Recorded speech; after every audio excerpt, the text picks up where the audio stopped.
উন্নয়ন বাংলাদেশ জাতীয়তাবাদী দলের পক্ষেই সম্ভব, উন্নয়ন বাংলাদেশ জাতীয়তাবাদী দলের সরকারের পক্ষেই সম্ভব, উন্নয়ন মাননীয় প্রধানমন্ত্রী জনাব তারেক রহমানের নেতৃত্বেই সম্ভব। আমাদের দুর্ভাগ্য ছিল যে গত 17 বছরে বিনা ভোটের একটা স্বৈরাচারী সরকার এখানে ছিল। এখানে কেউ কোন ধর্মের মানুষ, কোন দলের মানুষই ভালো থাকতে পারে নাই, কিন্তু এখন আমাদের সুযোগ এসেছে উন্নয়ন করার। একটা কথা বলতে চাই, আমরা 18 বছর পরে অনেক আন্দোলনের পরে গণতন্ত্র পেয়েছি, এই গণতন্ত্রকে অব্যাহত রাখতে হবে। আপনারা বলেন স্বৈরাচার না গণতন্ত্র, স্বৈরাচার না গণতন্ত্র, স্বৈরাচার না গণতন্ত্র।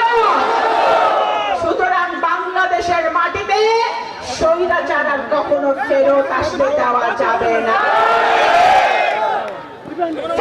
আরেকটা প্রশ্ন করে, ফ্যাসিবাদ না উন্নয়ন, ফ্যাসিবাদ না উন্নয়ন, ফ্যাসিবাদ না উন্নয়ন। সুতরাং আমরা যদি ঐক্যবদ্ধ থাকি, বাংলাদেশের মাটিতে কখনো ফ্যাসিবাদের জায়গা হবে না ইনশাআল্লাহ। প্রত্যেকটা ইউনিয়নে স্কুল এবং কলেজ প্রতিষ্ঠিত করা হবে। এখানে মাদ্রাসা উন্নত মানের মাদ্রাসা হবে, উন্নত মানের আমাদের যারা আলেম ওলামারা আছেন তারা যেন মাদ্রাসা মসজিদে আমাদের ছোট ছোট ছেলেমেয়েরা যেন পড়াশোনা করতে পারে, মসজিদে যেতে পারে, সেই ব্যবস্থা আমাদের করতে হবে।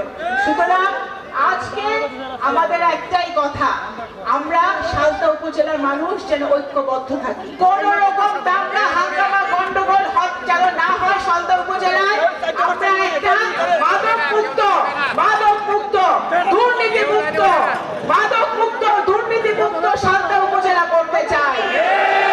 আপনাদের সকলকে আমি পরিষ্কারভাবে বলতে চাই, আগামী 5 বছর আল্লাহ তাআলা যদি সহায় হয় এবং নগরকান্দা সালতার জনগণ আমাদেরকে ভোটে নির্বাচিত করেছে, শুধু আমরা নগরকান্দা সালতার প্রত্যেকটা মানুষের উন্নয়ন, ভাগ্যের উন্নয়নই আমাদের একমাত্র লক্ষ্য, আমার একমাত্র লক্ষ্য।